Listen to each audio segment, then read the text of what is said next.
Hey humans, how's it going? Susan Ruth here. Thanks for listening to another episode of Hey Human Podcast. This is episode 103, and I went to Chicago and had a conversation with Benjamin/Griffin. Griffin is a character that Benjamin plays. This episode is a not safe for work episode. Don't crank it around your boss unless your boss is a very open individual. This has adult content for sure, adult themes. Benjamin is an adult film star. So Benjamin was very open and honest in the conversation, and it was really fascinating to hear about his world. He's also a baker and made me the most delicious macaroons I have ever had, which is crazy because I don't even like macaroons, but I was like, yeah, I'll try it.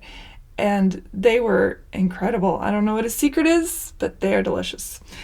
Usual stuff, you know how to find Hey Human on social media. Just search Hey Human Podcast. Please subscribe to Hey Human on iTunes or whichever podcast app you use. And if you got a second, rate and review. Always rate and review, rate and review. I'm a broken record, but it's great. It's great to get that feedback. What else? Susan at heyhumanpodcast.com is a great way to reach me. And if you shop on Amazon, please do so through the portal on heyhumanpodcast.com because it helps support Hey Human when you shop through the portal. And also every episode I put up links on the links page on heyhumanpodcast.com, and I try to, you put up links that are reflective of the conversations that I have with my guests.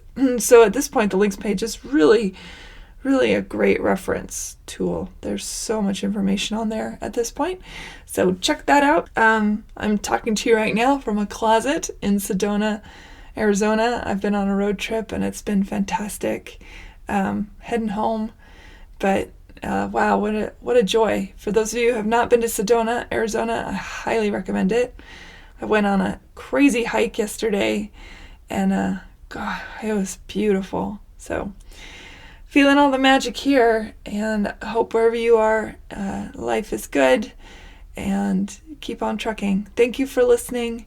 I really appreciate it, and here we go.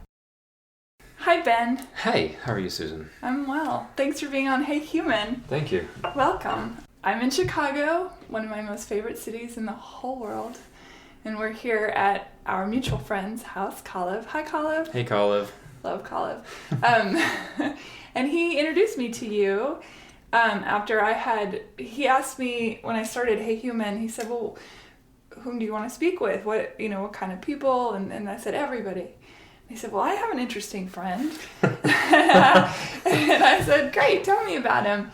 Mm-hmm. He said, well, he does gay porn. And I was like, perfect. I'm sure a lot of people have their assumptions of what kind of person does gay porn and what it means.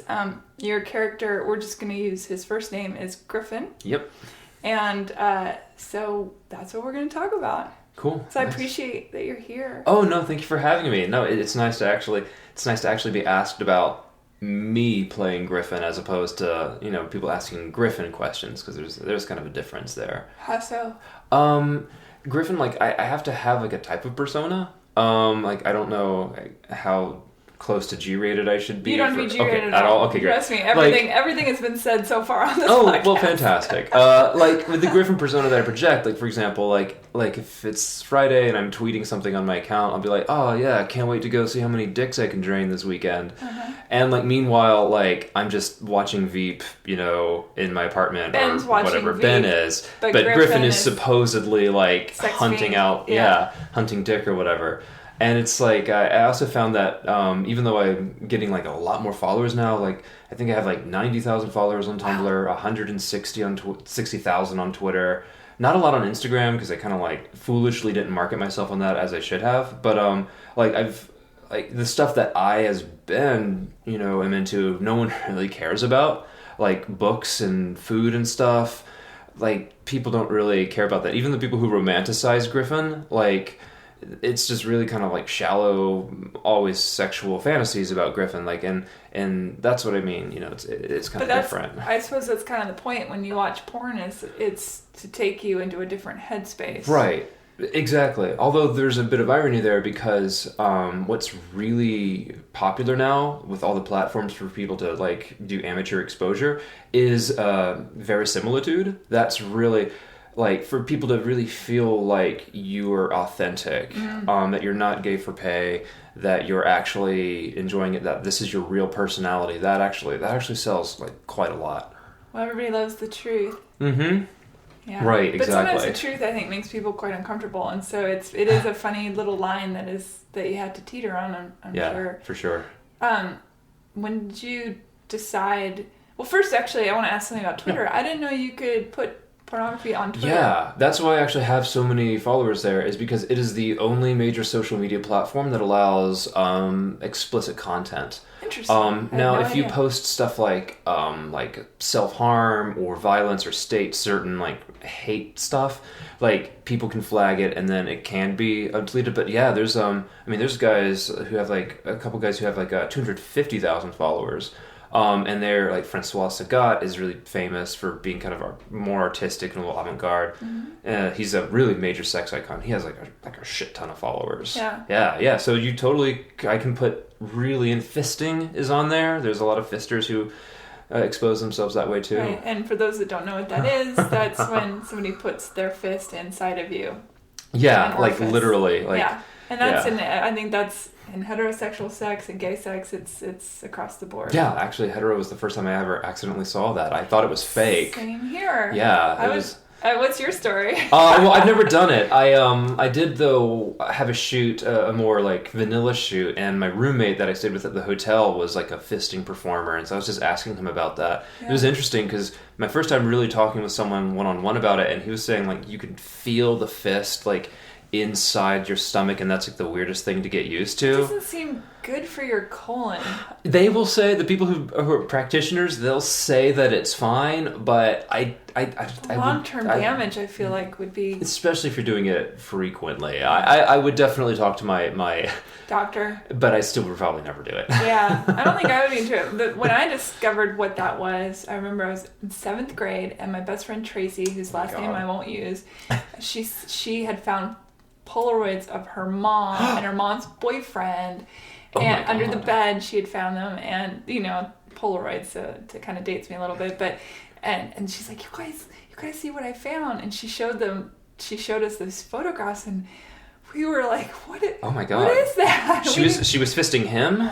No, he was fisting her. This guy's hands are bigger. He was fisting her, and we were all just mystified by what it all meant. It is like a weird like magic trick the first time you see it. Like it causes you to. It doesn't make sense. Right. It doesn't look like it can happen. Like a hand but puppet. It can happen. Yeah. Creepy. We're all puppets. Yeah. No judgment on people that enjoy it. No, I mean, like, it boggles my mind. It is a bit fascinating, and like honestly, like if it weren't for my concerns about it, like long term, I'd be like, do whatever. I just don't like seeing people get hurt, and I could see like where something could go wrong. Yeah, like maybe someone who's like 19 doesn't really know how to do it safely, sees that it's technically possible, goes and does it, and then injures someone. Right.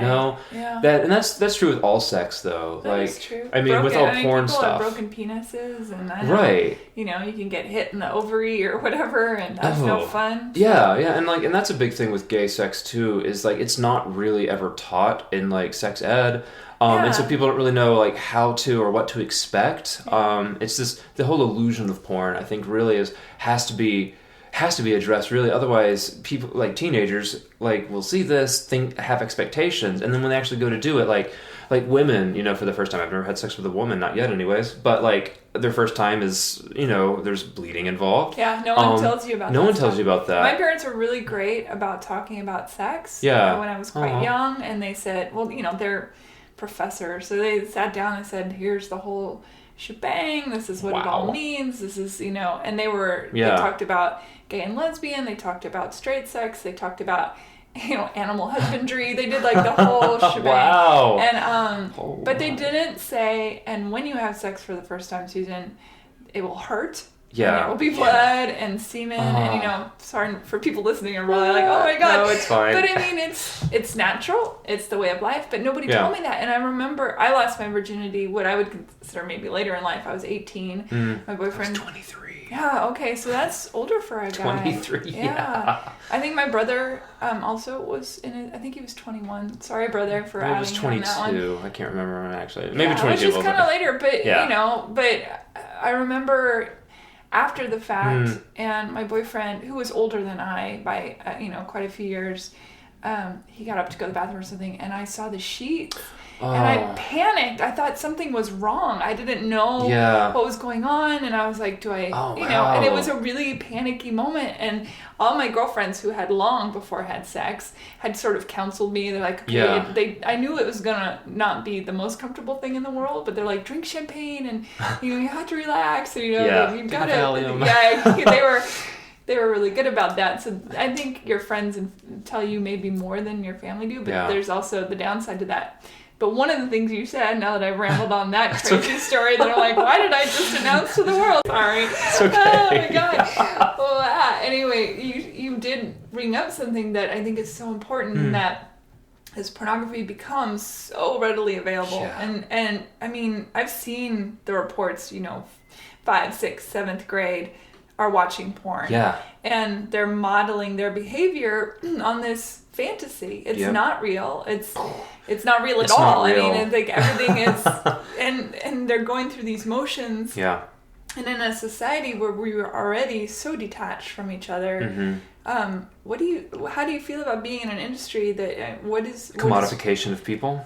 Well, that and even just of taking the emotion maybe out of sex, or the actual communion of it. Well, honestly, I think that's part of why people are picking up more on amateur porn. Like studio porn will have like all the lights, the angles, the perfect views, everything. And that was really popular like 80s, 90s, early 2000s. Now, as I said, like people are really getting into authentic or seemingly authentic amateur porn.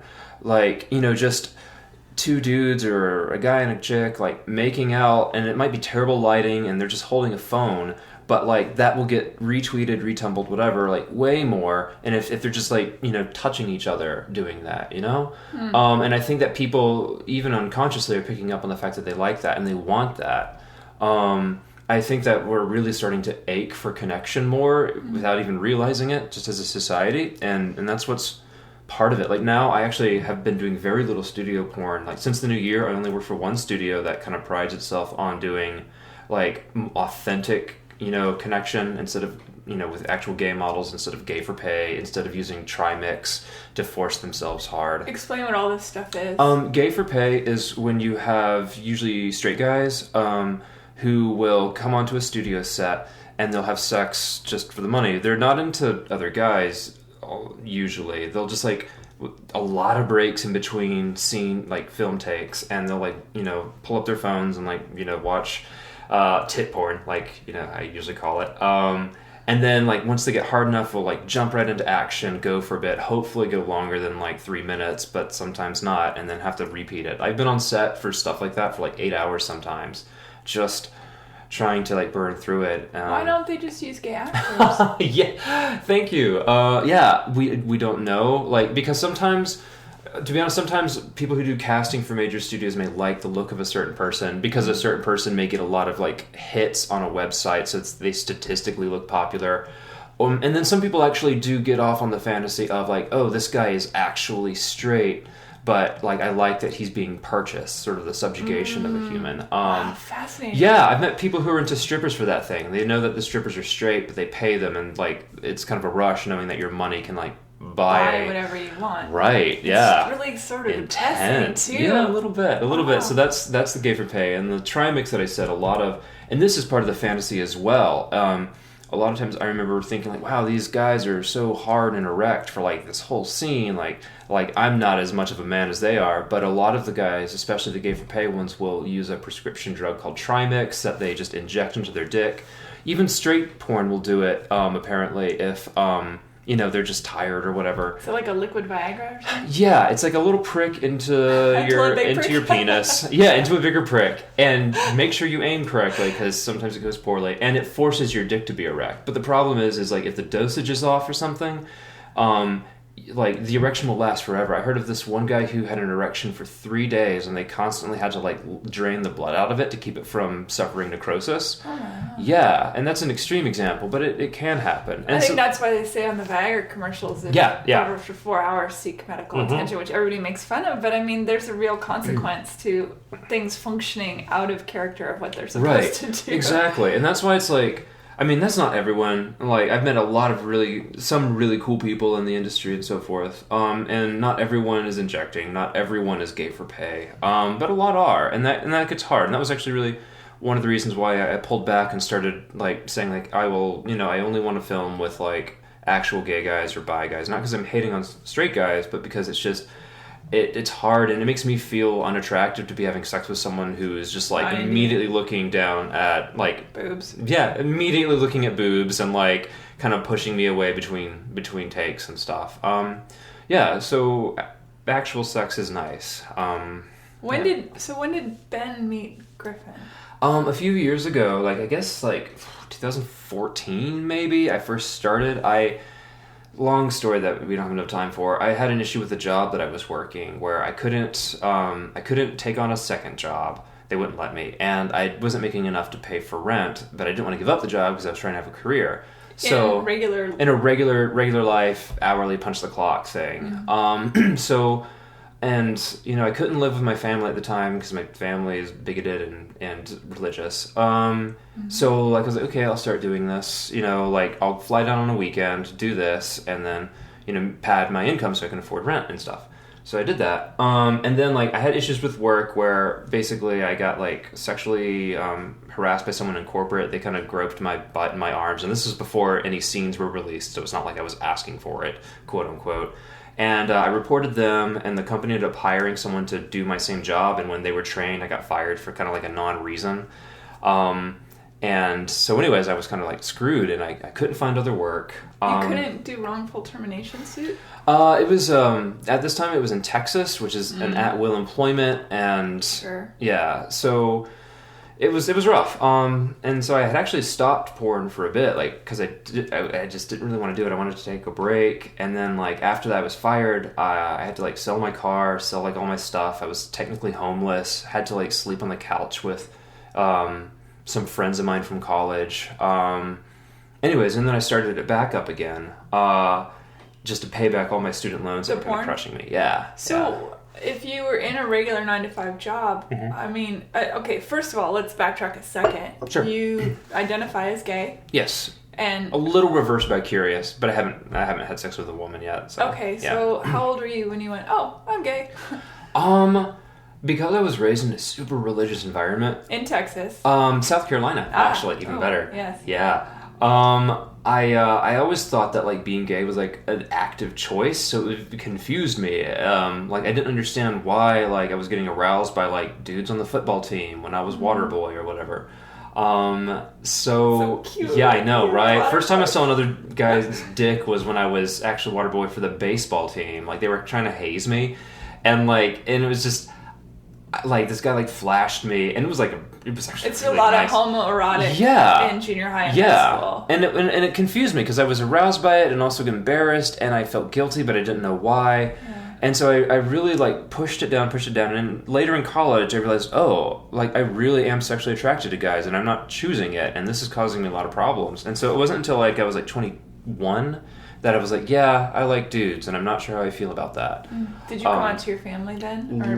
Last. They found out definitely when I was 23. And assuming, since you said before that the family was not, how was their reaction? Not as bad as I thought it would be, because like growing up, like my parents, my dad especially had like held the belief that like gays deserve to be like criminally charged, or that AIDS was God's punishment. Like literally told me once as a kid that it was better for babies to die at childbirth than to be adopted by lesbians. So it was not great. That's why I said I didn't feel comfortable trying to move back in with them and so forth. Did they acknowledge the fact that That I'm gay? Yeah. My mom cast. now thinks that it's not a choice. Like, she's come that far, she thinks that it is just natural, but she still thinks that it's like a result of sinful corruption of the world by the devil. So, yeah. And your dad? We don't really talk all that much because it's just hard to have a conversation that just doesn't end with him listing out Bible verses. Mm-hmm. So, do you have siblings? One sister. She's Is she cool with it or no? Not really. Yeah. She's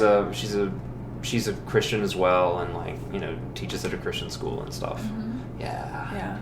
It's funny because I know people always say, "Oh, well, she's a Christian, so she doesn't agree with the fact that I'm gay." And I know plenty of Christians that have no issue with gays. Right, but they do. But I'm These just ones saying, do. I just think it's a shame that the word, just like the word gay or all these words, mean something in particular. Yeah. And they're totalitarian words, when there's no such thing as an absolute. Yeah, you know? we maybe in being gay or lesbian it's an absolute. But you know well, what I'm even saying. then, I could still see myself with a woman someday. Yeah. You know, like, I remember one time I was at a bagel shop and I saw this, like, alternative, like, skater girl, and I was like, oh, I could probably actually do that. You know, like, and it was, like, kind of like a weird moment for me. So I think there aren't really many absolutes. It is funny when you have those. I was in a coffee shop in Oregon, which is, of course, you know, that's just funny that it was Oregon, but I was standing behind this guy, and there was something about his way he carried himself. He just seemed really, I only saw the back of him, short hair.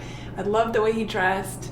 You know, he was kind of artsy, and just something about it, you know, and he had broad shoulders, and I was like, damn, that guy is just sexual energy. And he turned around. Woman. That's awesome. And I was like, I guess I would make out with this woman. Right? You know? Yeah, might as well. Who knew? Yeah. It is funny, and it lends itself to think, you know what, we're all everything. I really hope that, like, I think that. in the I know future, not everyone thinks that, but I think that. Yeah, no, and I think that's the right perspective to have. Is like, I mean, obviously be aware of yourself and, like, know your preferences of what you like sexually and romantically, but definitely be open about it, you know? And I really hope that, like, the upcoming generation will be that way. I think they are. Yeah. I mean, I think as some of the old ways die out, you know, the new ways, but then we'll find another reason to hate someone.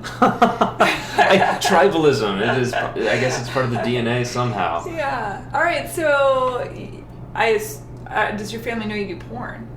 Yes. So not only on top of our son is gay, but our son is gay and does porn. gay It doesn't porn. come up. Like, the few times we talk, it really just is, yeah. I bet it doesn't. I mean, not with me. Thanksgiving must be fun. Oh, Thanksgiving doesn't happen anymore. Yeah, Friendsgiving. Yeah. When you said, okay, I must be gay, then did you begin to seek out those kind of relationships? I didn't really know how to, because I felt kind of morally about it. Morally? Yeah, like, because of coming out of Christianity was really hard for me. Like, my super conservative, like, anti-gay, you know, form of Christianity was really hard for me to break from, because it was all I knew. And you believed in God, and you believed in what you had been taught. Exactly, and like to the T. I was very religious. I was like, not to the tea bag. Not to the tea bag, right? God, I wish. Sorry, God. No. I'm gonna get struck by lightning on that. No, believe me, the lightning God thing's a hoax. God loves puns. It's fine. Yeah, like, when I reached the point where I was, like, okay with myself being gay and so forth, I mean, I wanted it, but it's, like, it was hard for me to find people that I really related to, and to be honest, like, sex was so new to me, because I'd never done anything with anyone. I hadn't even kissed anyone before 22, and so it was very exciting, so I just, really got as much of it as I could, the kid in the candy store phase, and once that faded out, then it just, I don't know, like, it's hard for me to connect with people. I feel like in a intimate way, and I think even now, like, I mean, a lot of people, like, even in, like, gay circles, like, either bore me, or when they find out the real me, that bores them. Like, they're titillated by the character and not the person. Yeah, well, that's a big thing too. That goes back to what you were saying about how it bums you out that the Ben Instagram, for example, nobody really cares the way they care about the Griffin. Yeah, and that actually is there's a really hard thing about, like, playing Griffin is, like, okay, people, like, I exist, but this kind of duality. People who are attracted to Griffin will reach out to me, and, like, their expectation is that I'll, like, have, you know, drunk cocaine orgies with them or whatever. You know, like, that's just, And that's a reasonable You don't kind of even expectation. Not really, not a lot at all, like once every other week or so. I've smoked pot twice, that's it. Been drunk, I think 6 or 5 times. How may I ask how old are you? I'm 29. 29, okay. Yeah. You look so young. Thank you. Oh, shucks.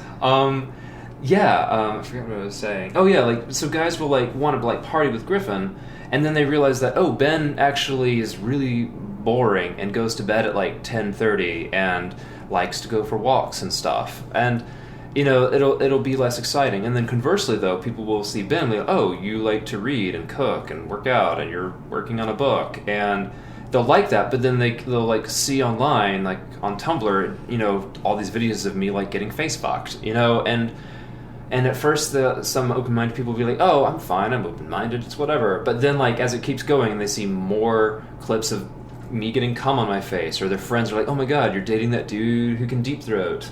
Like, I did watch a couple of those videos. It was impressive. Thank you. Yeah. I mean, I guess thank you. That is a talent. I think it's a talent. And I do authentically, and it's not like there's a complete division where I'm a Puritan playing like a satyr. Like, I actually, as Ben, do enjoy pleasing. It's just like,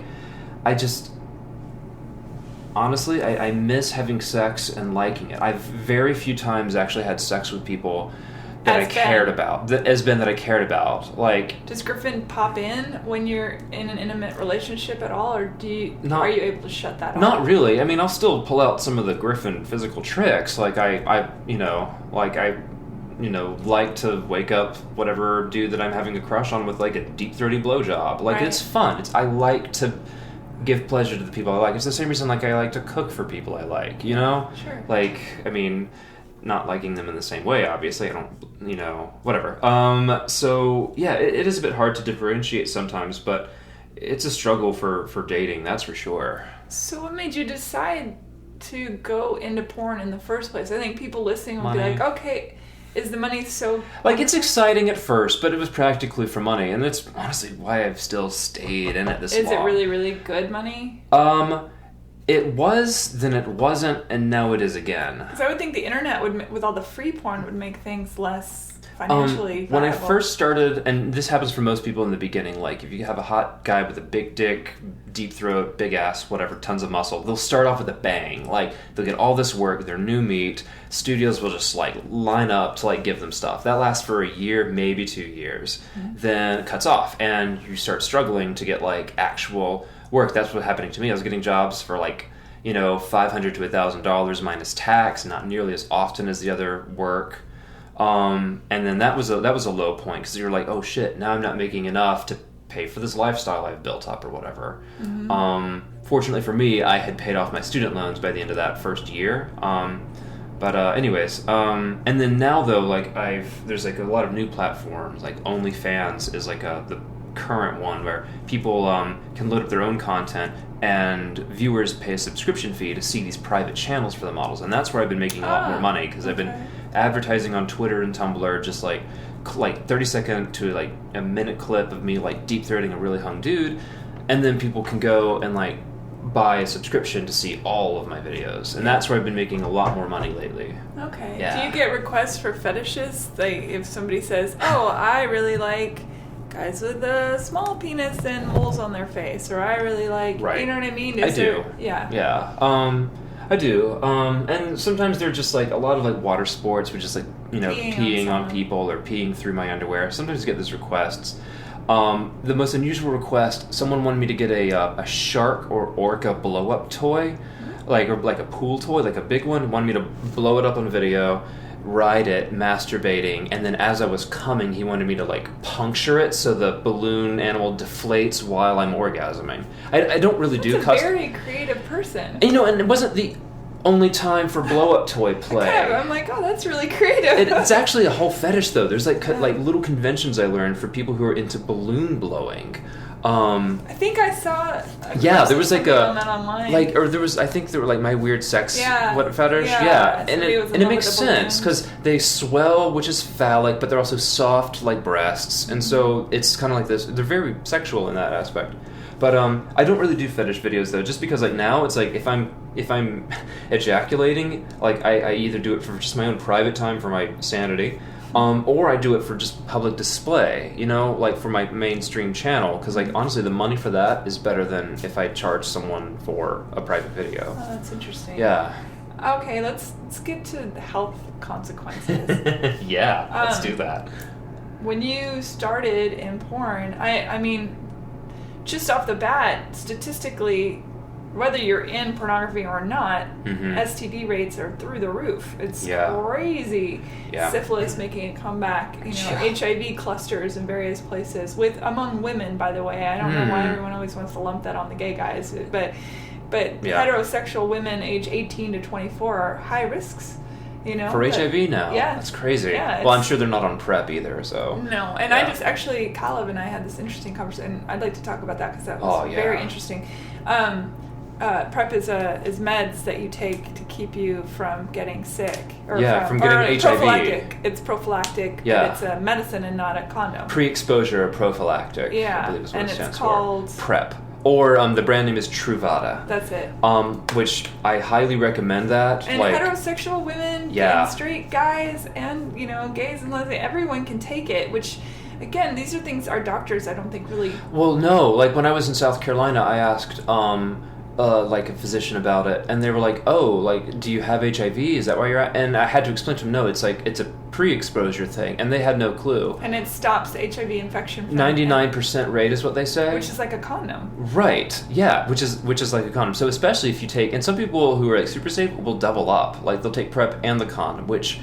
What's 99% times 99%, or it's 99%. 1% of 1%? Like it's still 99%. I think I'm not. I don't know. Yeah, but it's still crazy. I don't think it's 100. You'll never be 100%, having sex, but it's definitely a big pro, and it allows people to do bareback stuff with more security.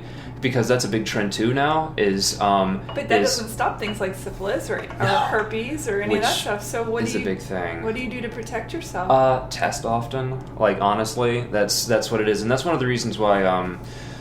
Confession. I guess I shouldn't worry about fans like dissing me because of this. I actually am looking to try to transition out, and that's one of the big reasons why, especially since antibiotic-resistant gonorrhea is kind of a thing people are worried about right now. Yeah, I read the terrifying report on that. Right. Yeah.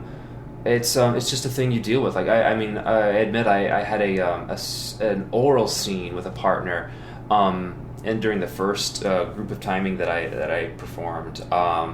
And afterwards, I took a break for a bit, trying to live a regular life again, and before getting back to porn. And during that little interim, I had some spots develop. I thought I had a skin problem. Turns out it was actually one of the last people I had actually shot a scene with.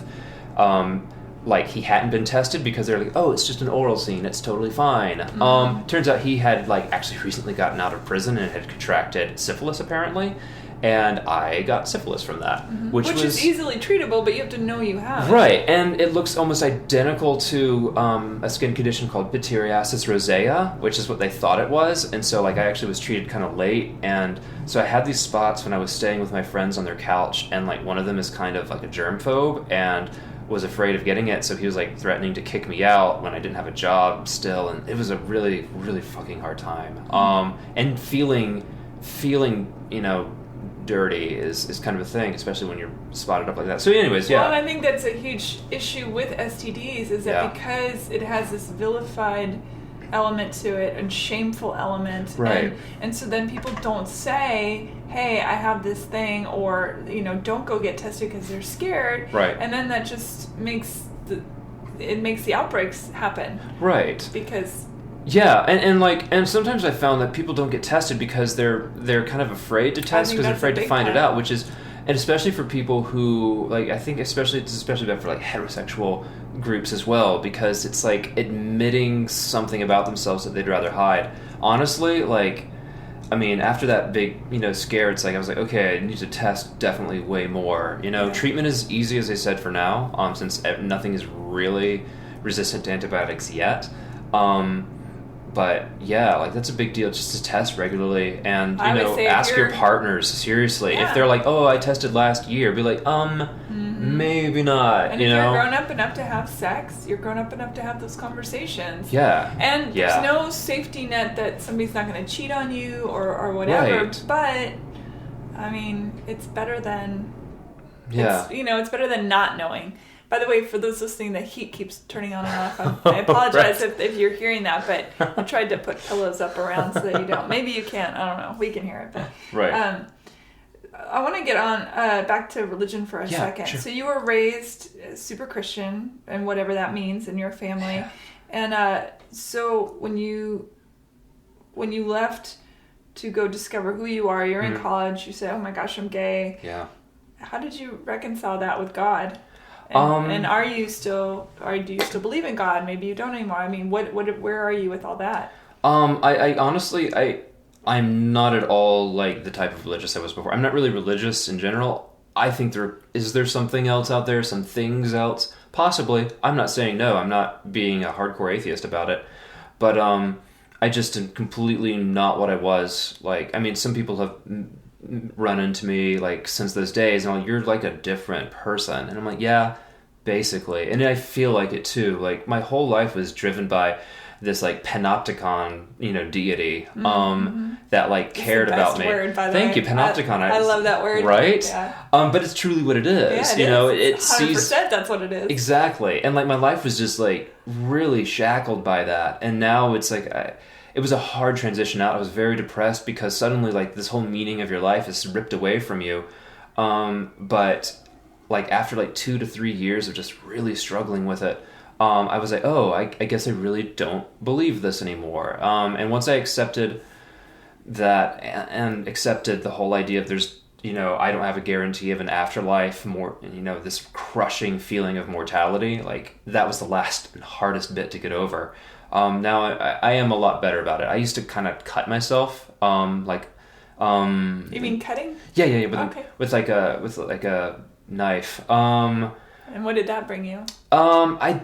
It didn't really bring me anything good, but it felt, I don't know, right. And I think just because of that worldview that like I was dirty and sinful, and that's kind of what I deserved. Oh, like hitting yourself with the cat o' nine. Oh yeah. I used to hit myself too. I used to bash my head against the wall for being so sinful and stuff. It was like you were like Dark Ages Catholic. Dark Ages Catholic. Yeah, it was hardcore. I mean, remember, I was told that, my Christian school teacher told me that he remembered the quote good old days in America where, if they found out a guy liked other guys, the boys would get their baseball bats and go down the street. Like that was straight up what I was told my entire life. And that still happens, unfortunately. That's why still people fucking like Matthew, happens.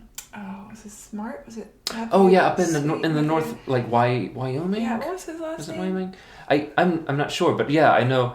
And that was wasn't tragic. Long ago. Yeah, no, it wasn't that long. I mean, it was I think in the 90s maybe. Early 2000s, 90s. Yeah, something like that. Yeah, and it's tragic. Now I want to look up his name just to honor him, but I mean, I actually while you're looking that up, I knew another guy who's I met a guy who's fairly older than me, but he had a younger brother in high school. Shepherd. I didn't have to look it up. There you go. Came to my head. There you go. Shepherd. Yeah. Yeah, and his younger brother was like shot by their neighbor who was gay bashing. Like they were both left, like both families were gone, and so they were just in their own houses. And the hater like got his father's gun and went over and like shot the kid for being gay, but then also shot himself. So it was like this weird murder-suicide thing. I wonder if he had feelings that he couldn't reconcile. Yeah, I mean, then that happens, A lot of times I feel like people are extra hateful toward others where they see themselves in them a little bit, and it makes them horrifically uncomfortable, and so their only response instead of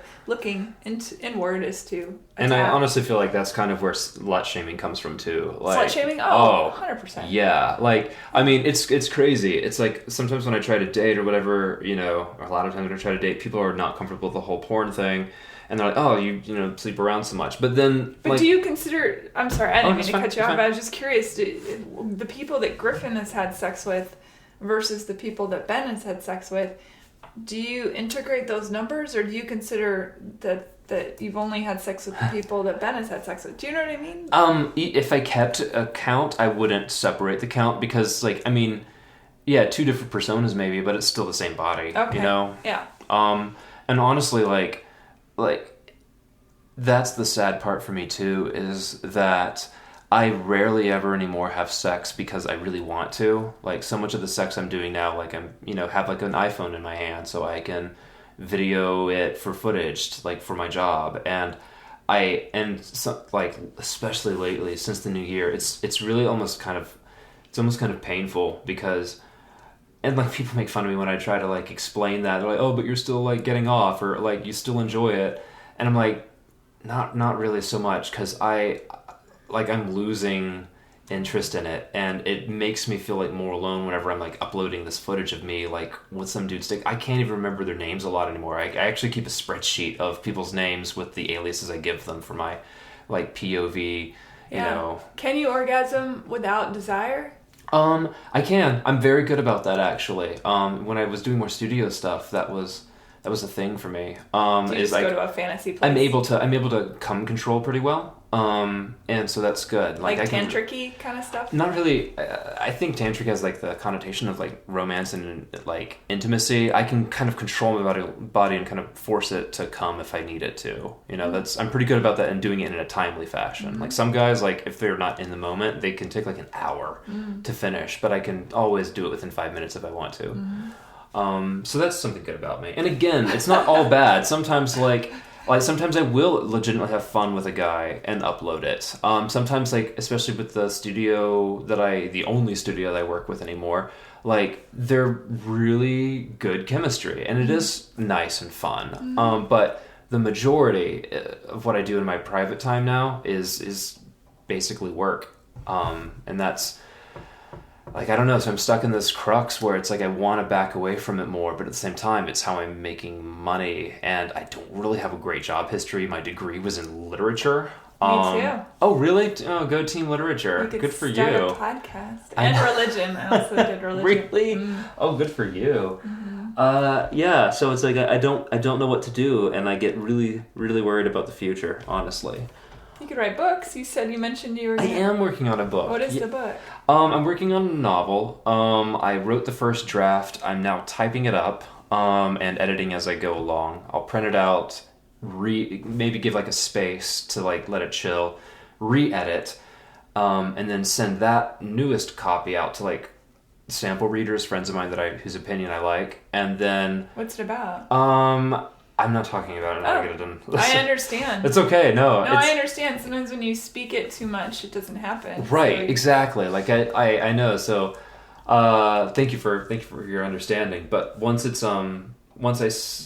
hopefully, before the end of the summer, I'll have it in a place where I can start pitching it. That's exciting. Yeah. So that's what I'm trying to do.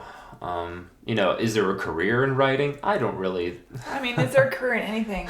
Who knows? Fair point. Jesus Who knows? Christ. I mean, you just gotta do what you do and hope for the best. You work hard. My uncle has a saying that my father likes to repeat a lot. Opportunity knocks, it doesn't nag. So if you show up and you're prepared, and that opportunity does finally present itself...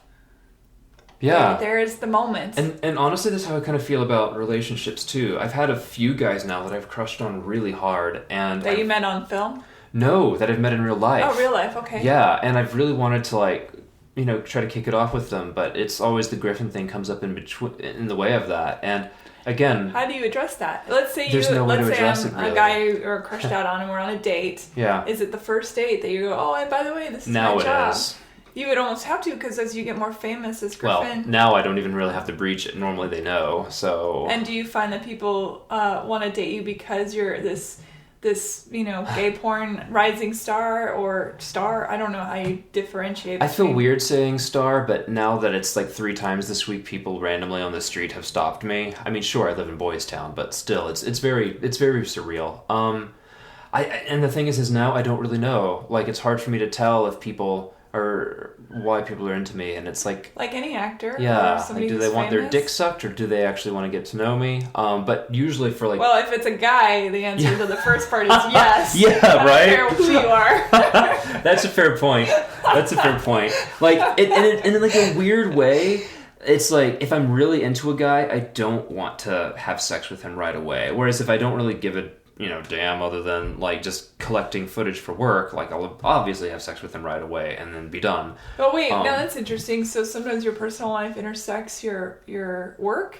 In that you go, hey, do you want to be on film? Oh, no. If I like a dude, I won't want to publish film of it. Got it. Like, okay. That's just like a... All right. Like a no. Even if they're hot and 12-inch hung, like, I'm like, no. Like, I mean, of course, that would be great for me to get on film, but, like, I have to keep that separate. Makes sense. Yeah. Yeah. So... Well, what do you want to do? That's a hard question because I'm not entirely sure. I like, as I said, writing. Literature's awesome. I also like to bake, like pastry. That's a hard one to get into though because I don't like being yelled at, which is what happens in kitchens a lot. And it's just a hard market to get into as well. Plus, like, nobody would trust your cream-filled desserts. Right. Oh, yeah, that's another thing. People don't like sex workers to touch their food. That is a thing. Yeah. It's definitely kind of like a stigmatism or a stigma that people have. Yeah, no. It's true. Like but it's like hard because it's like food work is notoriously low paying. You know, like unless you're an exec chef, you will make shit. By which I mean minimum wage. And that's what like happened to me at like I helped open up a bakery in town. And there was me and a few other pastry people we were working. We helped make the menu. We worked like a lot. And then once it was set up, management fired everyone and then hired like under the table workers for the most part to replace us. Yeah. And so like I still walk by that bakery like a lot. I'll go in there for coffee. And it's just so, and it's just kind of a thing where it's like I love pastry and baking and cooking, but I don't know if I could really, especially at this point, not having like experience and feeling, in my opinion, like burned so much time being Griffin. Like I don't know if I ever really could. Well, do you worry that that's gonna follow you for the rest of your life? I mean, how do you? I don't really think like the idea of me having sex, because eventually people like the internet is forever, but the internet is so big. Eventually, it's gonna be buried with like whole new guys. The only people people's attention spans are tiny. Right, and the only people who really remember me are the ones who like were coming out, and I was like the guy that they came out watching. I remember those guys for me, even though they're not important. I still remember them. I remember their dicks. I remember the sounds they made. Because that sticks with you. So those guys will remember me. But honestly, like given some years, like it'll fade. The thing that is, I think, the biggest issue is like I've spent so much time doing this now, these few years. I don't have a job history. I graduated during the recession, which statistically means that I will make less money for the rest of my life, according to... I don't know. NPR was talking about that. Like, whenever people graduate from college during recessions, usually, like, for the rest of their lives, they make slightly less than people in the same capacity. I wonder why that is. I don't know. That's interesting. Yeah, strange. If anybody knows, email me, Susan@heyhumanpodcast.com, because I am curious. Well, I can Google it. If it's really true. Who knows? Maybe it's like a false reporting from NPR. But, yeah. They're not big on false reporting, I don't think. Which is why I listen to them. Yeah. But, yeah, so it's like, I don't know what I'm going to do, and that's the catch-22. And a lot of guys I've talked to fall into this. Like we think like, oh, I'll just do this for a little bit, pay back my loans, save up a little money now, but then it keeps perpetuating and you get locked in this cycle where you can no longer do other work. I think sex work in general has that issue. It's got the trap door. Yeah. And it's like I'm 29, like I really can't live off a minimum wage job, so other places will hire like a high school or college graduate instead of me, who's young and will work for cheaper. And like, so what do I do? And that's a big thing for a lot of people. I talk to guys and they either don't think about it or they stress about it or they like, take stuff to not have to worry about it. Well, and the suicide rate among sex workers is really high. So high. And it's almost like a dark joke we have when someone goes dark. It's like, oh, did, Jackson Big Rod kill himself? That's not a real person's name. But like, that's a thing. It's almost like a dark joke because you wonder if someone ghosts, like, oh, are they in prison or are they dead? Yeah. So... And drug addiction is probably a really big... So what made you decide not to be an alcoholic or a drug addict? Because a lot of... And I'm not trying to limp people into things, but, I've spent time with sex workers because it's part of what I do is to talk about this stuff. And I do think that is certainly Well, I don't a like way to deaden deal, and it's yeah. appealing. Like, thank God morphine isn't over the counter. Honestly, for me, because I remember it's practically over the counter at this point. Sure, but I mean, like, and that's why I don't even fucking touch it, because I had it for like a tonsillectomy, and it was so nice, and everything felt so nice, and so and I'm like, oh, I should never take an opiate ever. But alcohol, I don't like being drunk. Actually, like, it is unpleasant to me actively, even during. And I've smoked pot twice, and I didn't really like it. It made I did it once, like, with Colby Keller, who has this famously giant dick, and it was way easier to take him high or stoned than it was on set not stoned. So that's like, but it doesn't even help me sleep that well. Like, I have weird dreams whenever I smoke pot. That's 2 times. So it's like, it's not appealing, other than just maybe for like being able to handle some trauma. But yeah, like, so it's not appealing. And the idea of doing like party drugs doesn't appeal to me either, because like, I've seen those people. Yeah, and like, it's okay. Like, I'm okay with people doing it sometimes, but I've just seen too many people who live their lives like chasing that next hit, and it's not appealing to me. The people that I enjoy talking with tend to not really use anything, and I don't know. It's never really been a temptation. Yeah, I mean, I'm addicted to coffee, I guess. But that's about it. It's its own stimulant. Yeah. You brought up trauma there for a second. You just sort of breezed by really quickly. I think a lot of people that enter the sex industry have definitely trauma and sex abuse in their childhood. Did you have that? Not really. I mean, I think I had a lot of emotional trauma from like my family, I suppose. Making you feel like you... feeling like... Yeah, even if they weren't like directly attacking me and not thinking I was gay, there was just a lot of difficulties. Like when I expressed, like, when I learned about what Hiroshima and Nagasaki bombings were, you know, I was like... I remember coming home and be like, talking with the parents, I was like, yeah, so this is a thing that we did. And I was like, I'm like, that's awful, you know? And they were like, oh no, they deserved it because they were at war with us. And I was like, no, like, all those people died. And they were like, you know, well, God wanted us to win the war, and you just really need to be more patriotic. And yeah, it's fun. So even like small things like that, like, I felt like growing up, like, every thought that I had that was different, every like inclination, like my crush on this guy named Mark when I was a freshman in high school and he was a senior. God, like, I crushed so hard on that guy. Like, I thought about him every day. I would get nervous and shaky around him. Was he straight or? Straight, for sure. And, you know, not knowing how to handle those feelings and not knowing what those feelings were. And that happened with a few other guys that I crushed on silently. And like, just a lot of, I don't know, a lot of just emotional difficulty there, and that I'm sure carried itself out into like some sexual expression.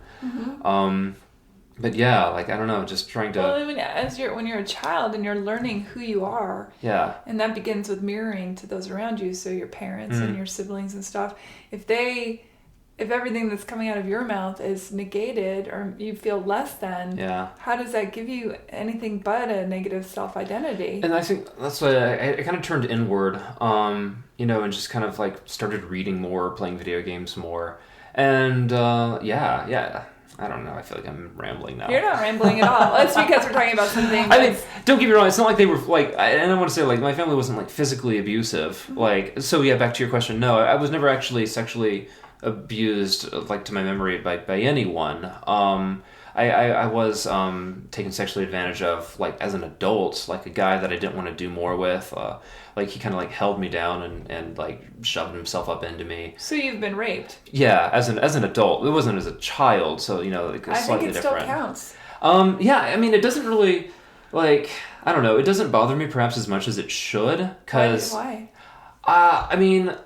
You know, because, like, what I wanted to make out with him. I wanted to play with his dick. I don't think I had, at this point, ever... I had taken, I think, a finger in my ass before, like, which was unpleasant.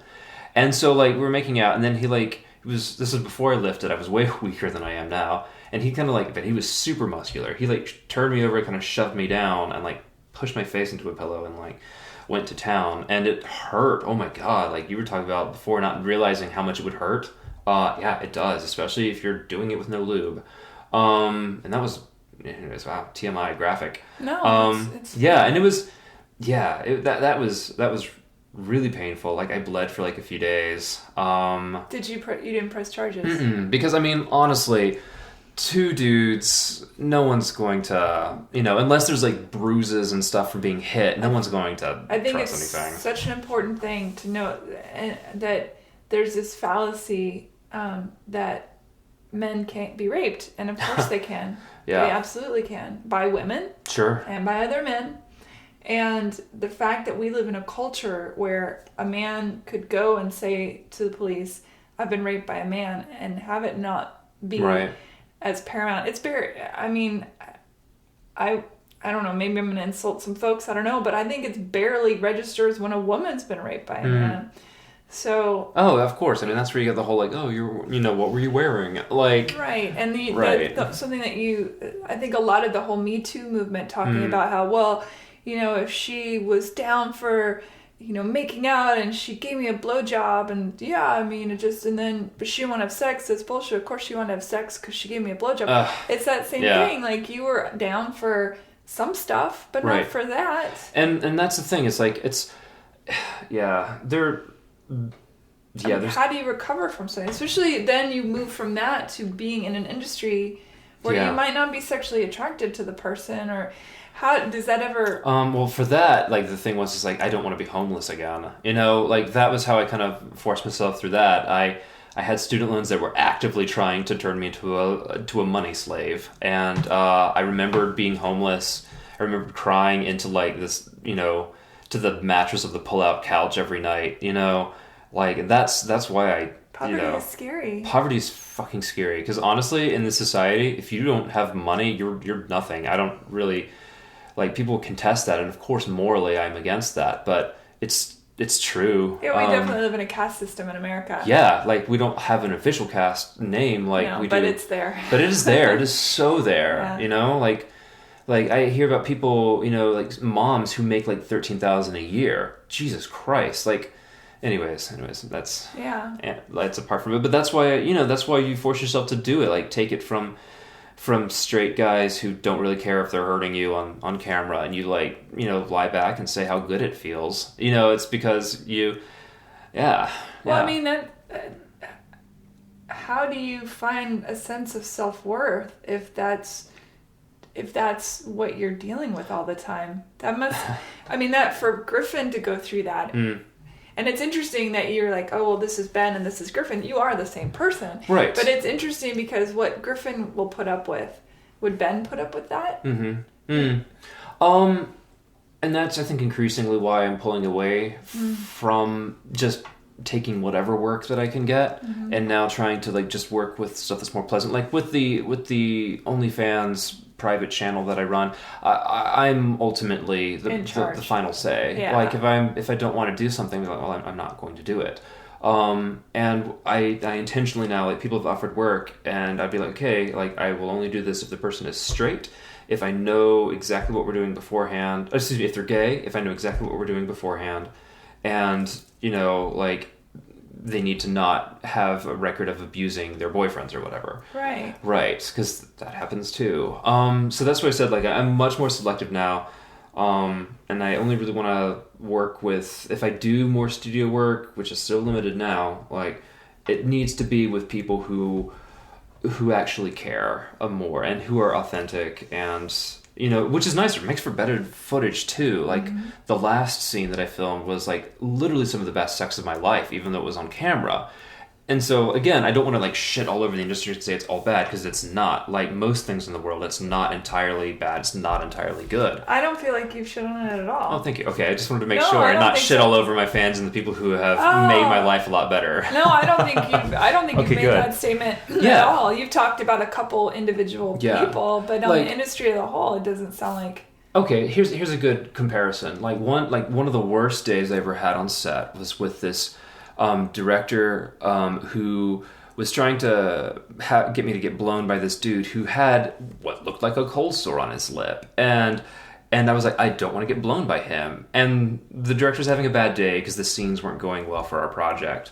They were actually really mostly garbage scenes because, again, half the set was straight guys and they were fighting on set and stuff. And so then he pulled me aside and started like yelling at me. He's like, you need to have sex with him or else you're not getting paid today. I'll make you sit this one out. And like, and I wasn't making as much money at this time. And I was like, I just don't want him to rub his cold sore on my dick. And he said, no, like it's a cigarette burn. It's not a cold sore. You need to like do your job. And like, it was bad. Classic management. Right. And so that was one of the worst days. Did you have to do it? I was able to work it out where I didn't have oral sex with him. Like, so no mouth on mouth, no mouth on dick. And it was still just a really awful, awkward day.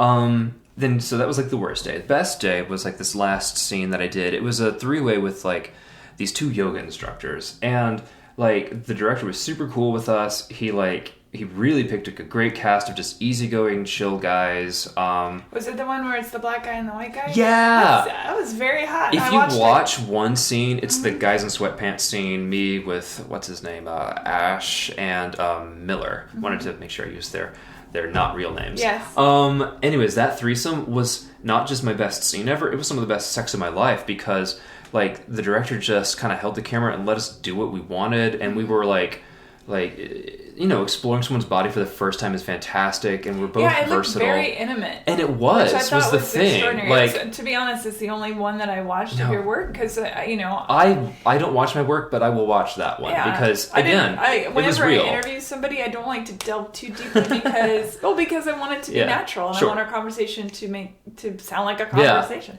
But I did watch a clip of it from your Twitter, and I was like, wow, it had an intimacy and a playfulness to it that was really lovely. Intimate and playful, I think, was great words for it. Like, it was, and it was so real, and the guys were so chill. They were really sweet guys. They were really fun. Great bodies. Yeah, great bodies, too, but and not steroidy and fake. No, natural. Plastic. Yeah, natural bodies, which I love. And, even before and after, we were, like, talking, playing around, and, like, cuddling. It was nice, like... And I wish that I wish all of the sex in my life was like that. I would trade out all the insight. It's like a quantity versus quality thing. That was a quality moment. And I would trade up so much of my quantity to have just a few sessions like that. I would, yeah. Yeah, it's interesting. I can tell, I'm pretty single. Let's put it that way. Me too. I'm very single. I am single. But I did have an intimate weekend with someone, and it was delightful and fun. But I can always tell when somebody is really into porn, or has developed their sexuality by perhaps watching porn, because it becomes where the makeout can be really intimate and passionate and really present. Yeah. Then suddenly it goes to the sex part, and it's not that. It's more rote, or here I will slap that butt, or I'll pull this hair, whatever it is. And it's like, where did you go? Right. And suddenly it's like they go on autopilot. And again, I think that is an unfortunate side effect to pornography is that, as we spoke about in the beginning, that tutorial. And it's not a tutorial. Right. I mean, it isn't. I was, and I think it becomes a thing where people feel pressure to look hot. Even regular people, non-porn people, will have a pressure to, I think, feel hot or look hot doing it. And say things. And say things. Like, that shouldn't even, and I kind of giggle about it. It doesn't insult me or anything like that, but I think, gosh, what a bummer that you can't really be here in this moment. Exactly. And honestly, sex is ridiculous. It's ridiculous to look at. It's hilarious. Yeah, it's a little funny gross. Things. It's a little gross. It's but it's wonderful and it feels good, but it's also ridiculous. And if you can't have that sense of playfulness and... It's like eating lobster. It's like, it's going to be messy and icky, but it's delicious and fun, but, bring a bib. Right. Yeah, I was actually talking with, when I was filming in Spain, I talked with a guy from Vienna that I was working with, and we were on a break, and standing around, we were like, sometimes like people like just kind of assume that we want to have like these 2-hour sex sessions and like with all this kinkiness, but in reality, like a lot of us just really want to... I don't know, like have sex, like make out for a bit, have some oral sex, like 15 to 20 minutes, and then be done. Like, because anything more becomes just exhausting. Yeah, and chafy. And especially like if you're the bottom. I guess maybe I don't know what it's like to be a woman with a vagina, but like it has its moments. I'm sure it does, but minus self lubrication, for guys, it can be a bit like okay, like how many times are we going to put more lubricant on? Like it's a thing. It's a thing to do it for 2 hours. Sure. Yeah. Yeah. I mean, I don't think anyone would argue that point. Well, no, that's not true. I think some people would argue. Some people like the marathon sex. Some people do, and more power to them. Like honestly, for me though, I would much rather if I'm quality over quantity. Right. Quality always wins out. And if I'm into someone romantically, I would much rather spend an hour like having coffee or going on a walk with them and then doing 15 minutes of sex than vice versa. Mm-hmm. And I think that's a hard thing for a lot of people who value sex so much higher than I do, actually, or who love Griffin, or, infatuated with Griffin rather than Ben. They don't understand that usually, that, like, if for me to say I want to actually spend time with you with clothes on, that is a much bigger deal than me wanting to suck your dick. Yeah. There's an intimacy to getting to know someone and to actually looking at them and saying, I see you, and not just gargle, gargle, gargle. Gargle, gargle. Yeah, I know, right? For sure. What are some of your favorite characteristics of Griffin? What do you like about characteristics of Griffin? I mean, that zealousness for pleasing everyone, I mean, that's really born from how I like to please people that I like. It's just an augmentation of that. Yeah. Yeah, it's like, I mean, in real life, I don't really want to suck the dick of someone I don't care about, but I like giving pleasure anyways. And so, like, with Griffin, I just transfer that over to everyone. Mm-hmm. So that's a nice thing. Like, I think that Griffin is definitely a little more, is the term laissez-faire? Carefree? Yeah. Carefree. Like, yeah. Sure. More than I am. I could be a little neurotic and controlling, and like everything should be how I planned it in my day planner, so a little more carefree, which is I think nice. Mm-hmm. Yeah. But you don't really have moments when you're Ben that Griffin shows up and you have to go, get out of here. Sometimes like when I had one of the last times that I had sex just for the hell of it, I found myself like subconsciously like, ooh, this would be great for my channel, so I could make money off of this, and had to actively kind of push that down, like, no, enjoy this moment for what it is. Mm-hmm. Yeah. I think for a lot of people, staying in the moment is very difficult. Right? It's terrifying to be vulnerable. It is terrifying to be vulnerable, but I kind of want to be with someone, and that's a thing. It's like I feel like there's a lot of me out there, and a lot of the stuff that's typically intimate for people is out there, but I'm not a very vulnerable person because of it. Like, I stay pretty much like in my shell, and I just want that so badly. And I think everyone kind of wants that sense of belonging and to belong. I think people want to be seen. Belong and have someone belong to them too. Yeah. Yeah. And right now, I guess I sort of belong to everyone, which is nice. And I'm glad that Ben doesn't. Griffin does. But then it's because, again, we're also the same person while still being kind of separate. Yeah. And so it's... I think all actors must go through that. It's one of those things where you wonder, if I date an actor and we get into a fight, is he going to pull out some monologue? Or is he going to assume...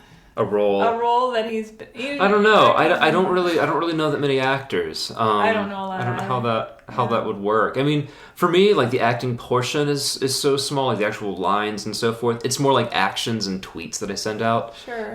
Like that zealous look that I try to put on my face. Well, I think we're all acting at some point in our lives. Sure. We have to be different personas depending on who we're dealing with. Right, sort of like what RuPaul says. What is it? That we're all born naked, the rest is drag. Mm-hmm. Because we always put on personas. I love RuPaul. We have to, right? So smart, so savvy.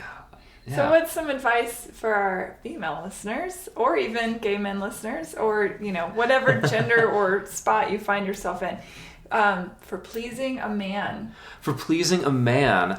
I feel bad, firstly, for straight women, because I feel like they have a harder time, because my straight buddies seem to just, like, go right for the penetration, and that like I think there's like a machismo that's kind of like ingrained in them to perform that way. I think they forget that the whole body is an erogenous zone. Yes, and that's the thing. Like, one thing I've learned with the hundreds of dudes that I've been with, every physical body is different. Mm-hmm. And so some guys like love, like me or this guy that I'm currently crushing on, love nipples, like being like some guys like them licked, some guys like them bitten, some guys don't feel anything. But like, like when it works, and then like. So find an erogenous zone. It might be like just like the outer bit of their asshole. It might be the small of their back. That's a for me. My big neck one. is your huge. Neck. Oh, so my find gosh. and it's not just finding the place. Also how you treat the place. For necks, for instance, some people love them licked. Someone like them like touched. Some people like them choked a little bit. Yeah, sure. Not me. I'm not a big fan of the choking. But right. I get it. But a lot of people are nipples licking, but some people like them biting. Mm-hmm. So explore the body. And some people love tongues in the ear. Yeah, can't stand it. Also try. I hate that it's always called dirty talking. Like try sex talking. Mm-hmm. And I found for some people, like this was something I learned later. With people is a lot of people. It's not just the body. Like if I'm like working on a guy's dick and trying to like make him come really hard. I found that like by just adding dialogue into it, like saying things that you want to do to the person, or sometimes like more intense aggressive things like like a girl can say, oh, I'm gonna ride that load out of you, I'm gonna take everything you got, or like conversely you can be like if it's like a romantic thing, just talk about how much that person means to you and how happy you are that they're in you or that you're in them, or how good it feels, right? Mm-hmm. Or like just even like whispering that like I want you or whatever, like it will send people over the edge. Yeah, totally. I find it really interesting that we are willing to get naked and penetrate each other or whatever, right? And yet we're too freaked out to say, this is what I like. Like, I value you. Or what do you like? Or even have that conversation. Be open about that, too. Yeah, try new things. Doesn't necessarily even have to be kinky stuff, like, from a sex column. Like, it can just use your hands and your tongue and, like, find places. Try different pressures. Try different textures. Be open about it. Talk. Like, talking is huge, especially if you like a person. Just learn their body the best you can, and also go slowly too. Don't feel like you have to rush stages. And that's the thing with tantric. I interviewed a tantrist, and it was such a cool conversation. And that's one of the things is about discovering the body without the goal being orgasm. That it's just the discovery. It's not Ithaca. Which that is something I could do for 2 hours. Yeah. Yeah, right. Which I think you should, and especially if you do value the person, as a friend with benefits or as a lover, like take that time to know them, because like when you make them feel good, and that's my thing. Like I do like to deep throat, it's like my skill, but I love making the pleasure happen. I love hearing the sounds. I like giving massages too for the same reason. Mm-hmm. That's another huge turn on. Yeah. Guys, if your girl is feeling stressed out, since I'm a girl, I can talk to the heterosexual aspect. If you start giving her a massage, you will likely have sex at the end. Right. Oh my gosh. Like I've definitely fooled around with people who were less fit than me. Mm-hmm. And like a lot of times it's like from a massage. Mm-hmm. Like, I mean, I remember I once had I think I ended up having some oral trade-off with a guy who was like 60 something because he gave me a really good massage, and like I was very aroused by the end of it, and we just did it, and it was fun, and obviously I remembered it. Being touched is lovely. Right. I interviewed a sex worker for this show.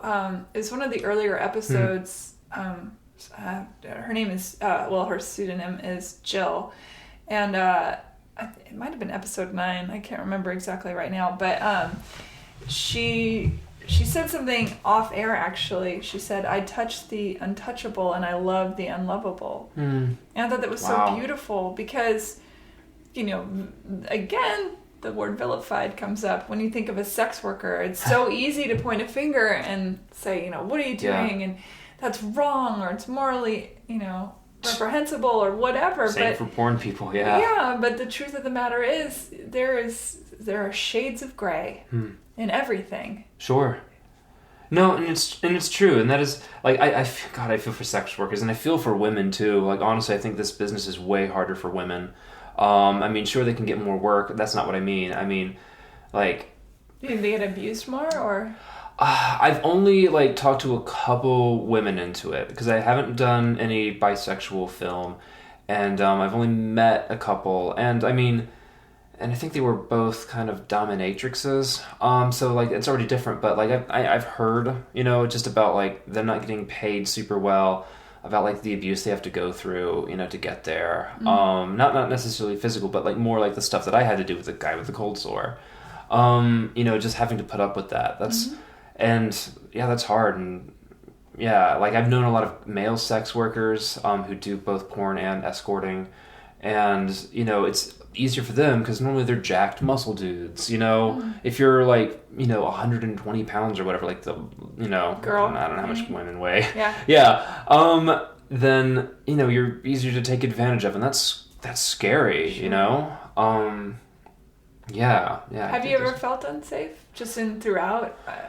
Especially the expectation of what Griffin is versus Ben. Have you ever, in Ben's life? Sometimes, yeah. Like whenever I'm getting, like, if I, you know, like back for like some of the more unpleasant studio times, like if someone's having sex with me and it hurts, like I can't just call it off and be like, oh, sorry guys, guess we're going to cancel this. Why can't you say stop? Because I won't get work ever again. Or at the time I wouldn't have gotten work, and this was before I had my private channel, so I had no recourse for income. And it's like then you would become that model who says, who can't take a dick, you know? It's like, oh, he can't take a dick, he complained the whole time. And well, do you worry about the health problems that down the line that might happen? Because that is a pretty malleable tissue down there. Yeah, I'm pretty sure I'm probably going to get throat cancer if I live long enough, like, honestly. I was reading an article about HPV. Yeah, and I was like, oh, shit. Did you get the shots? Not early enough. I talked to my GP, and I asked him, I was like, hey, should I get tested for, because he knows I do porn, and I was like, should I get tested for HPV? And he had this knee-jerk reaction to kind of chuckle, and he's like, oh, you almost certainly have it already. And I was like, 98% or something of sexually active humans have it. If they've slept with somebody other than somebody who's a virgin. And of course I didn't have it as a child. Yeah, I never had it as a child because like all my sex ed training was like, oh, well, just have sex with your married and have sex with one person for your entire life who is also a virgin. Right. Like I didn't even know that there was a vaccine. Like, you know, it's amazing I knew what condoms were. I didn't even know what condoms looked like until I you know. They didn't talk about that in sex ed? No. It was for my sex ed class, we basically said you will get STDs, well, they called them STDs at the time, STIs, if you have sex at all or pregnant. And it'll destroy your love life. You won't be able to like have romance anymore. And then like the rest of the time was like learning. Public school? Private school. Ah, there we Christian go. school. And then like the rest of it was like we learned how to plan a wedding and how to find a minister for it.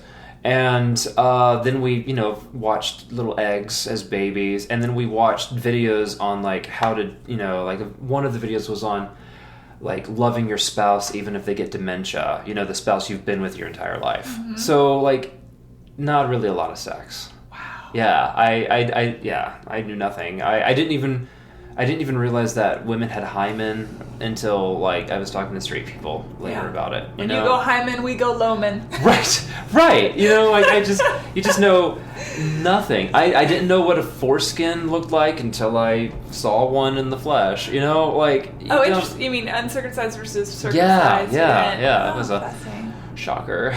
So yeah. Do you have a preference? You know, I wish that I had my foreskin still. Really? You know, sometimes guys don't really clean it well. Clean, wash daily, not just before you have sex, just part of your daily maintenance, please. I think that's responsible. Wash under the foreskin? Yeah.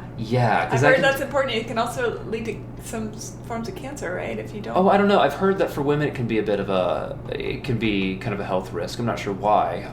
That is. I didn't read more into it, but you know, I mean, it's like you wash your armpits. You know wash your bum hole. Like, that's just like, wash all of your body. Yeah. But anyways, I'm not trying to, like, shame people, because I wish I did have my foreskin, honestly. I feel, now that I've seen other guys with them... cleanliness is shame. It's just cleanliness. Some guys take offense, though. Some guys will take offense if you tell them that they should clean every day. I've met them.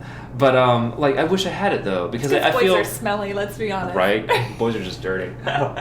Cooties. Yeah, I feel incomplete without it, though, honestly. Now it's like... I know. I feel like... What if in our culture that, you know, we cut off our earlobes of babies, you know? Like, and then it's like, oh, like, why? You did that because... Yeah, the debate for circumcision rages on. Yeah. To clip or not like, if to I clip. were by some, like, accidental three-way to have a child, I wouldn't, you know... Do you want children? I don't think I would be a good father. How come? I have the terrible image of, like, fatherhood, I think, from my own father, and from, like, having, like, a weird patron deity thing in my background. But you're such a sweet person. Well, thank you. That's really sweet of you. I don't know if I could be. I don't know if I could be good at it, because I'm already so bad at relationships. Like, I've never had. My crushes have all fallen through eventually. Have you ever had a dog? I've never had a dog. Well, that'd be a great tester. I know. I need to rent from a place that allow me to have one. Rent a dog. Oh my gosh, what a great idea. Or dog rentals. I meant like a lease, but Rent a dog. I love it. Oh my god, no, that sounds sad, because then you get attached. Oh no, that's true. I guess it's a fostering is in its own way. There you go. And I tried fostering for a hot minute, and I was completely traumatized. The only way I could deal with letting go of this dog was to get my friends to adopt it. Right. Right. I was a horrible foster parent, because I was like, I can't take you anywhere. You know. Exactly. Yeah. Nope, I don't think I could do that. Yeah. What is the life expectancy of a porn actor? Like, do you age out? Are there 80-year-old porn guys? Because I'm sure that's a fetish somewhere, you know? Small fetish. Yeah. But depends on whom you ask, because there's a little bit of variety. Anywhere from between a year and maybe 8 years. Now there are a couple exceptions of dudes who either have, like, massive penis or something else that's just prodigious about them that will last like a decade. But yeah, like, it can be incredibly short. So you have to plan ahead, save up, and all that kind of stuff. You should. Which is what I'm trying to do now. Where'd you go to college that your student loans are so crazy? Was it private school? I went to I did go to a private school, which was ridiculous. But then I also went to, like, a pastry school that was really expensive. Really expensive. And, like, you know, like, it was like a 10% interest rate. It was ridiculous. Yeah, I was paying hundreds of dollars each month, like, in payments. I think it was like $350 or something each month, on top of paying for insurance out of pocket. Yeah, anyways, it was crazy. Do you get health insurance for your job? Is there a union or anything? No. I mean, if there is, I don't know about it. I've never heard of it. I go through the healthcare marketplace now. That's what I do, you know. Are your preventative meds, are they covered? Under the incredibly expensive plan that I'm on, yes. Aha. Like, I pay, I think, like, last year I paid like $350 a month for it. This year it dropped to $250 for whatever reason. But yeah, like $250, $260 every month, like, automatically pulled out. Yeah. Which isn't so bad for getting my preventative meds. Yeah, it's interesting. I'm just out of curiosity, not that I've had sex in a blue moon, but I am curious to know if my coverage covers that. I'm curious if everyone's coverage covers that. Check. Like, it's worth it if you can. Side effects are minimal, if any. The only thing is and like... And it's an antiviral, I guess. Yeah. Basically, yeah. It's preventative. So, you know, that's where it gets kind of tricky. It's considered a specialty medication, but a tier 3, I believe, for Blue Cross Blue Shield. But definitely check it out, because, like, I mean... It's a big difference. If you're having sex with people, you know, especially if you are doing it bareback, like... Bareback meaning no condom. Bareback means no condom. If you're doing that, you should do it. And don't trust dudes to pull out. Like, that's another thing, too. Gay or straight. Bi or whatever. Right, yeah. Sometimes they can't control it, or sometimes they'll just be jerks and do it. So, you know, be on it if you can. Yeah. Some of my friends who have STDs that are lifelong... contracted them from people who either had no idea because the partner was asymptomatic, or because they knew and they didn't give a shit. Or sometimes what guys will do, and this is an asshole move, is they'll feel the condom break, especially if they're big enough, and they'll just keep going. And so it's effectively not like wearing a condom at all. So just be on it if you can, and if you're... The only thing you have to work out for is sometimes your liver and kidneys, some people have a problem processing it, so your doctor will do a blood test every few months. But already, if you're being sexually active, you should be getting your blood tested at least every 3 months anyways, especially if you're gay, because it's so easy with Grindr and Scruff and all that to just have sex so much. Well, I think any of the apps. Yeah. Tinder, and I think that's the thing too. We need to stop stigmatizing people who test.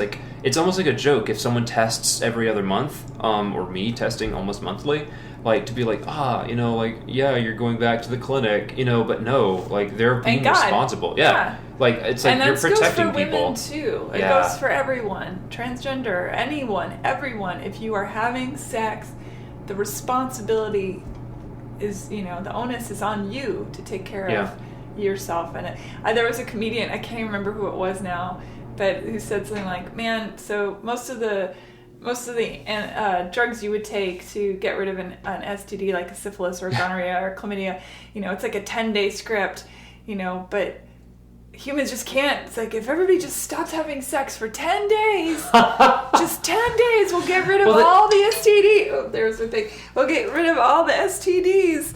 But God, nobody can do it. None of us can stop having sex for 10 days. I was oh, that's so funny.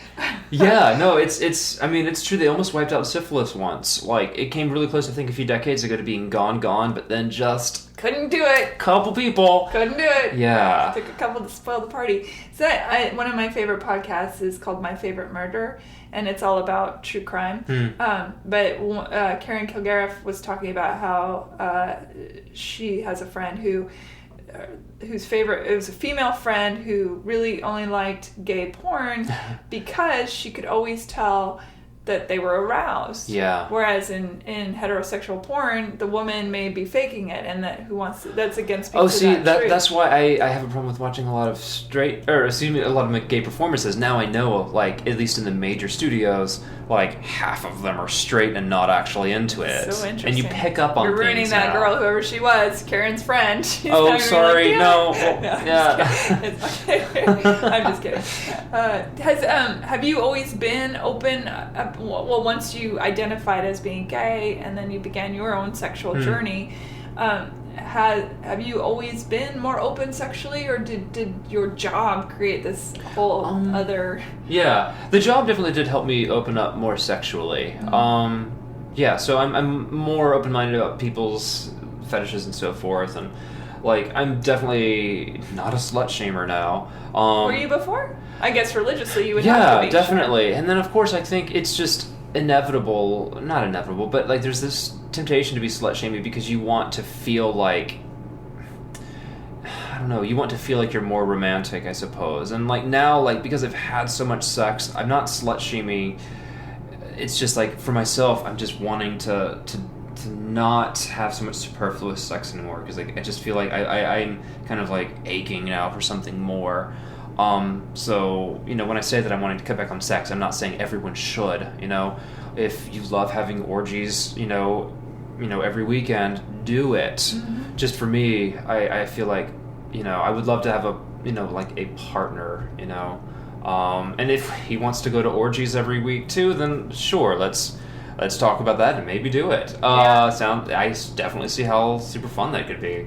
But, looks slightly exhausting to me. Yeah, they can be. It's a lot going on. It's a lot going on. But if you're already ADD, that's what? Yeah. or it's like a playground. It's like a buffet.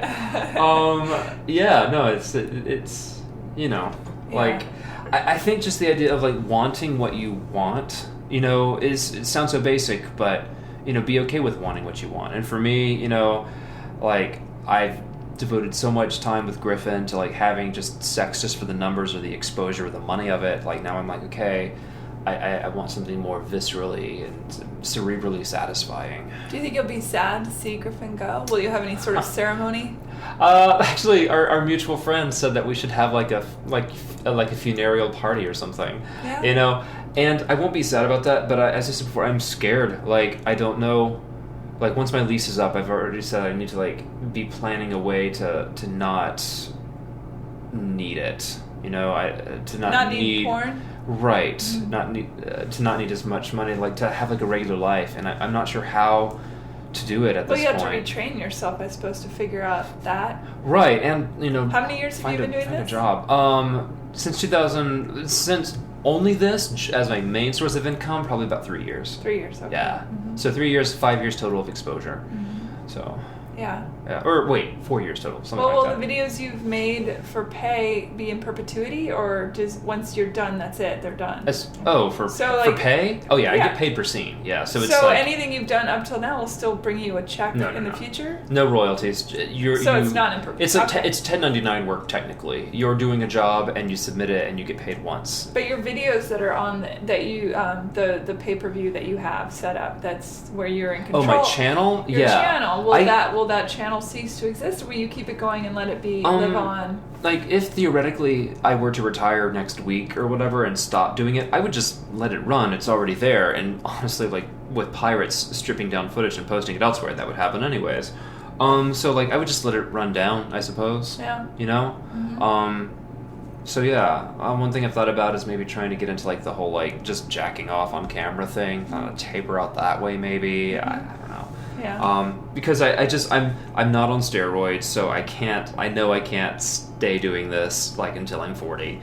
And you know, unless I got into daddy porn. And so I know there's a shelf life on it anyways. Like, I can't just do it forever. Eventually people will lose interest. Sure. So I'm trying to meet that, like save up money and try to plan something, you know, and that's an important thing. Like, you know, if you want to do it, if you're excited by it, do it. Just know that there are definitely some ramifications, and having like a transition plan is really a huge part of that. Please name your last video "Come See, Come Saw." Come see, come saw. There you go. Yeah, I will tag you. That would be the first gay porn I've ever been tagged in. Right? I'm pretty sure. I know. I mean, it's anybody's guess, but yeah. Ben, this has been great. Oh, yeah, thank you for talking to me. Thank you for your candor, and it's a fascinating subject. I think a lot of people have an idea of what it all means, but it's great to hear from the person who's actually in the life. Yeah. You know? Oh, well, no, thank you. It was my pleasure to be here. I like listening to your podcast. You have so many awesome things and people, a lot of observations. Yeah, it's so cool. I think this is a great project. Thank you. Yeah. Yay. All right, thanks for being here. Bye, everybody. Bye.